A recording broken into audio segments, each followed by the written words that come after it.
सरकार की तरफ से, इसलिए गोपाल कृष्ण अग्रवाल तहसील बताइए, सुप्रीम कोर्ट ने कहा था शिकायत आएगी तो मैं केरल सरकार के खिलाफ एक्शन लूंगा।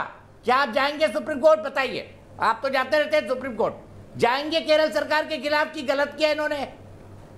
देखिए केसेस बढ़ गए। जी, मैंने आपके शो पे पहले भी इस टॉपिक पर कहा है कि केरल की सरकार बिल्कुल गलत कर रही है। और ये चीज़ मैं आपके दर्शकों को बता दूं कि मेरी मम्मी एक मुसलमान है, लेकिन ये फेस्टिवल करने की कोई ज़रूरत, इसके लिए रिलैक्सेशन देने की कोई ज़रूरत, कोई आवश्यकता नहीं थी। इससे दो नुकसान हुआ है। एक तो कोविड के केसेस बढ़े हैं, जो मैंने आपके शो पे पहले ही बताया था कि इससे बढ़ेंगे कोविड के केसेस। और दूसरी बात यह है कि इससे पोलराइजेशन हो चुका है, जिसका सीधा सीधा फ़ायदा भारतीय जनता पार्टी को होता है। और मैं हमेशा कहता हूँ, लेफ्ट की जो राजनीति है वो सीधा सीधा फ़ायदा भारतीय जनता पार्टी को पहुँचाती है। कांग्रेस एक मिडिल पार्टी है, लेफ्ट इस तरह की राजनीति करती है और भाजपा राइट की राजनीति करती है, और इन दोनों के बीच भारत पीछे जा रहा है। तो लेफ्ट से हमें दूरी बनानी है, ठीक उसी तरह जैसे भारतीय जनता पार्टी से हमें दूर रहना है। दूसरी चीज, आपके शो पे आदरणीय पत्रकार जी कह रहे थे कि उनके पास डेटा है, डेटा का सोर्स विवेक जी ने उनको बिल्कुल 2004 में दूरी बनाई थी कि सरकार बना ली थी? उनकी हर इकोनॉमिक पॉलिसीज को मान लिया था? बिल्कुल नहीं बनाई थी दूरी, और उन्होंने न्यूक्लियर डील पर सरकार गिराने की 2004 में लेफ्ट से सरकार नहीं बनाई थी, करते हैं। सोमनाथ चैटर्जी अध्यक्ष चैनल पे कहता हूं, और मैंने ये बात सुनिए, ये बात मैं सर मेरी बात सुन लीजिए, मैं आपके चैनल पे भी कहता हूं, ये बात मैंने सभी को कहा है, कांग्रेस के वरिष्ठ नेताओं में। और केरल में कांग्रेस की हार की वजह आपने लेफ्ट के साथ गठबंधन किया वेस्ट बंगाल में।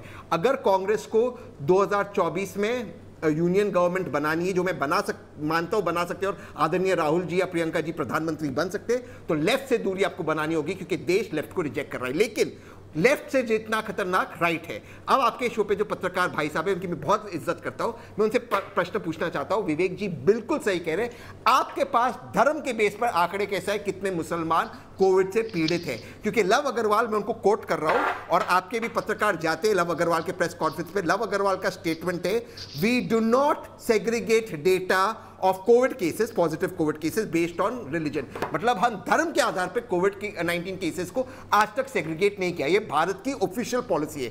ये पॉलिसी कब चेंज हुई? आपके आंकड़े के सोर्स आप विवेक जी और न्यूज नेशन पे बता दीजिए, क्योंकि आप एक बहुत वरिष्ठ पत्रकार है और आप झूठ नहीं बोल रहे। तो आप आंकड़े बता दीजिए, वरना माफी मांगिए। मैं बोलूं दीपक जी? अवधेश जी बताइए। अवधेश जी, आंकड़े का सोर्स, यहां वहां की बातें नहीं, आंकड़े बताइए कहां से आए, कितने प्रतिशत मुसलमान इन्फेक्टेड है? नहीं, ऐसा है। अब तहसीन पुलन वाला मेरी इज्जत करते हैं नहीं करते वो मेरा मायने नहीं है। सरकार का ऑफिशियल एक्सपोर्ट पर्सन मैं नहीं हूं, सरकार उसको सेग्रीगेट नहीं करेगी। लेकिन जिन लोगों ने वहां, मैं इसका सोर्स कोई गवर्नमेंट का सोर्स तो है नहीं कि आपको बता दूं, लेकिन जिन लोगों ने स्टडी किया है, 2 दिनों से मैंने संपर्क किया कि भाई ये देखो कि किसमें पढ़ रहे हैं, अगर वाकई बकरीद के नाम पर है तो थोड़े डाटा दो हमको। और मुझे मिला है अस्पताल में नाम देख करके